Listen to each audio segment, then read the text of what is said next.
I hope you enjoy it.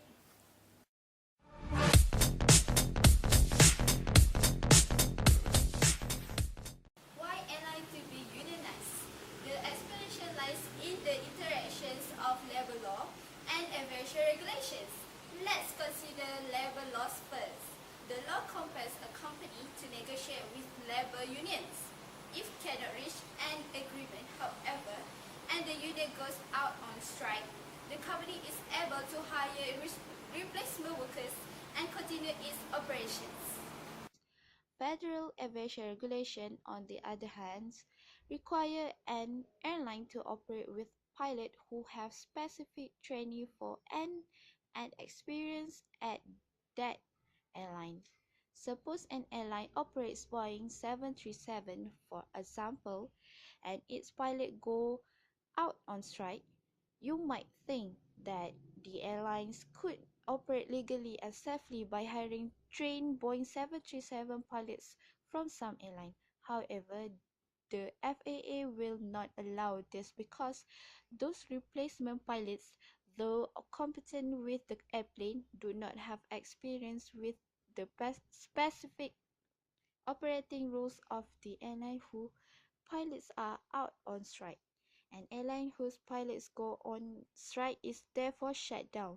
This makes the rewards to pilot unionizations at an airline much greater than the rewards to unionizing a group of manufacturing workers.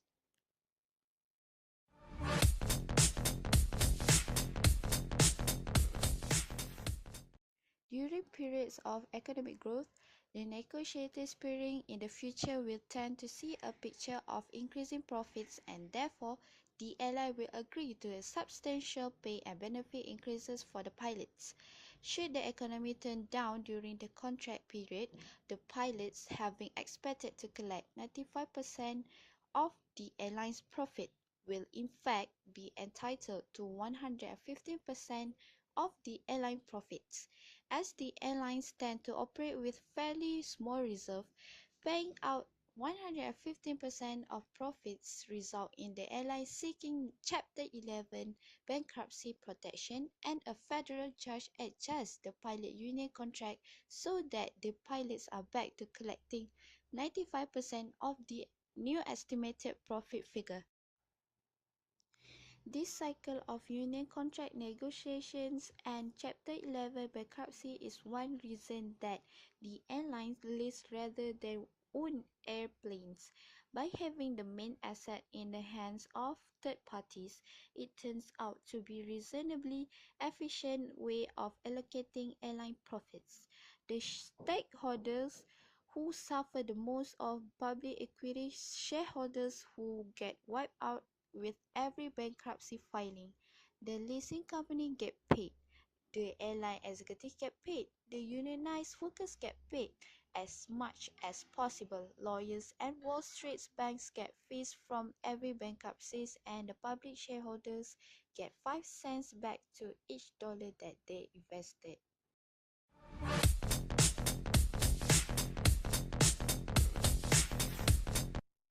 It is important to start with the negative of unionizations in the airline industry before speaking of its virtues. The benefit of camaraderie amongst union members have been weakened by increasing competition for jobs in the airline industry.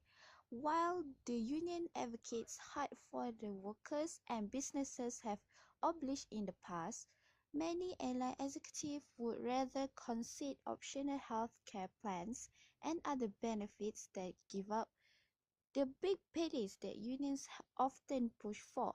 Finally, the problems of strike among airline unions can often make flight professionals look selfish and unsympathetic.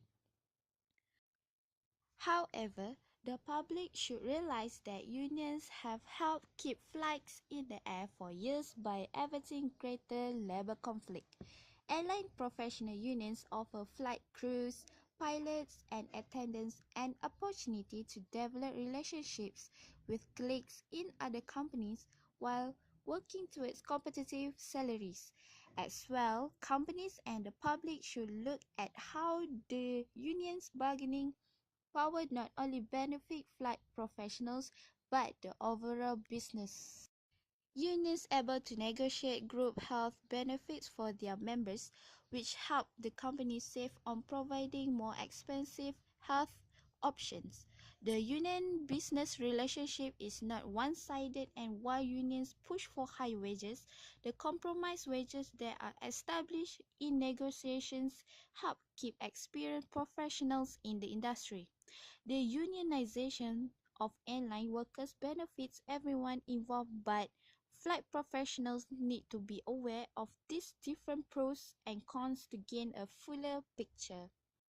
As a conclusion, for flight professionals and the general public alike, one of the most recognized parts of the airline industry is the strong union presence among its professionals. Major international and national airlines have been unionized for decades in order to protect flight professionals from excessive pays and benefit cuts means to secure the bottom line. However, unions have been considered as a mixed blessing by the media, the public, and the airline executive. Striking flight attendants, pilots, and flight technicians sometimes hold up flights, drawing rage from customers. As well, airline executives by and large feel the union ask too much from airlines when many companies are struggling to stay afloat financially. There are pros and cons to the union process for professionals, though it still benefits them to this day. Thank you for watching my videos.